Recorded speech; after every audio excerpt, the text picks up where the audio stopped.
real pretty. Make it look like something. All right. So if we had, you know, 2 people at the table, that's a meal. That's a meal. That's a meal. We could stuff that with whatever we like.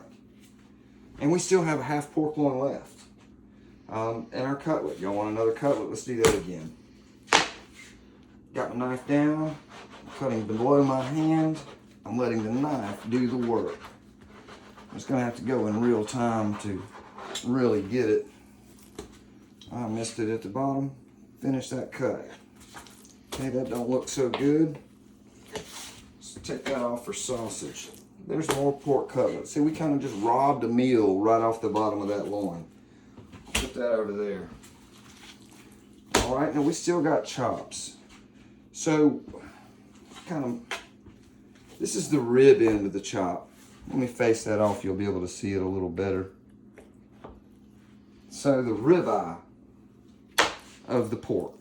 You can see how that same shape with that dark cap as the beef ribeye. All 4-legged animals break the same way. So let's get back to cutting. I have plans for that piece. All right, so how about some more thin chops?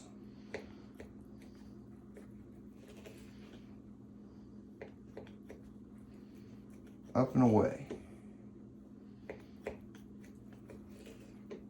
Up and away.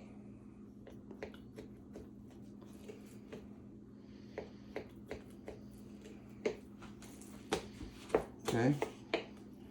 You'll get a better yield if you trim each chop. Let's see, we have thin up here. Just like so. You get what I'm doing? Alright. So, I know that rib cap, you can kind of see that dark meat. Got about that much more before I get into that rib. So I'm going to just cut that piece off. Now here's a technique called roll cutting. And you'll notice here that I'm doing kind of holding with the side of my blade. So I'm just, where it don't pull, I nick. See that?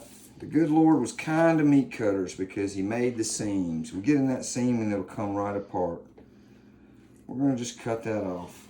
Yeah.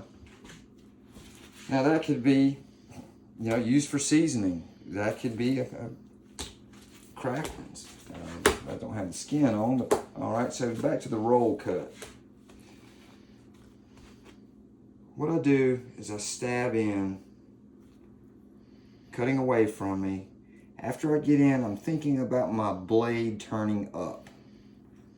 When it quits cutting, I slice. Okay? Now here comes the roll. Now I hold the piece that you want to keep. So I want to keep this piece. Now here's that roll cut.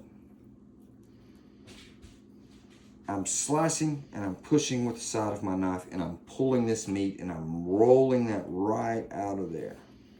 The roll cut.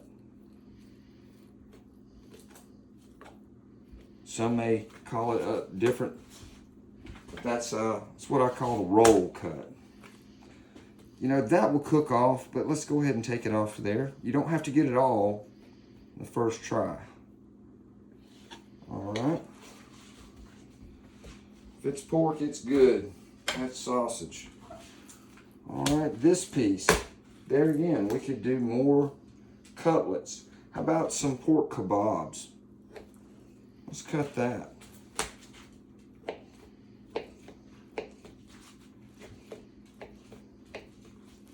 You know, if you fill in with vegetables, onions, pineapple, do the teriyaki, that's there. Okay, maybe I'll need another couple of pieces. Well, let's do that. You can kind of see it better on just a chop. That seam, you just pull right off of there. All right. I can probably roll it all the way. No, let's just cut it off. All right.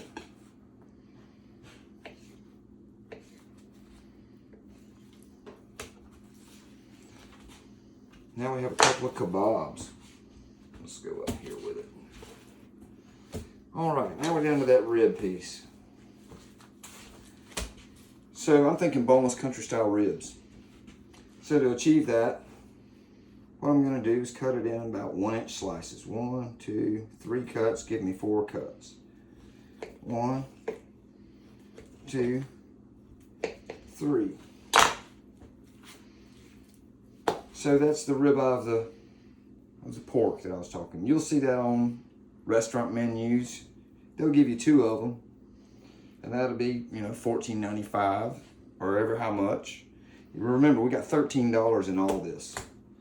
All right, so I'll cut a piece of my glove. Let's see, be aware of that. That is one thing to be aware of with the at-home cutting glove. We'll just get another glove. All right, back to the country style ribs. So I got them up here. And when you split those, a good meat cutter will sell you a piece of fat and make you like it. Keeps the meat juicy and tender. So rather than just hitting him just like so, you hit him right in the eye. That's what the old butcher taught me. You come right across in the pretty eye of the meat. There we are. Let's do that again. That's if it's more than a mouthful, cut it off. Let's cut that off. Boneless country style ribs. Hitting him right in the eye. That's more than a mouthful. Doing that push. Doing a little extra to show you. There we go. Hit him right in the eye. Let's do it again. Hit him right in the eye. So now we have boneless country style ribs. And there's our fat. Let's go ahead and put that in the sausage too. Put this knife away. Alright, so let's recap. We have boneless country style ribs. We have 1/2-inch regular frying size chops. We have a couple of servings of thin chops. We have a serving of butterfly chops or chops for stuffing. We've got some pork kebabs. This right here, cut thin to win. I mean, you can spread that out ever how you like. So let's go ahead and finish that. We said we'd come back. Stir fry. Have my fingers parallel with the blade and always back, away from the work. All right. Notice I'm just using kind of the tip of my knife and dragging through. So now there's the rest of the pan of stir fry. This here, and I could see getting fancy. Pound that out, roll it and stuff it. There are no rules. And that would be just a great Cuban. You could do fajitas.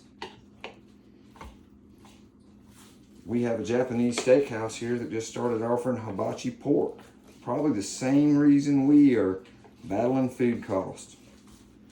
Just doesn't have to be all pretty. Not for something like hibachi. So there we are, folks. That's a boneless pork loin for $13. Spread across the block and spread across the table. Thanks for watching.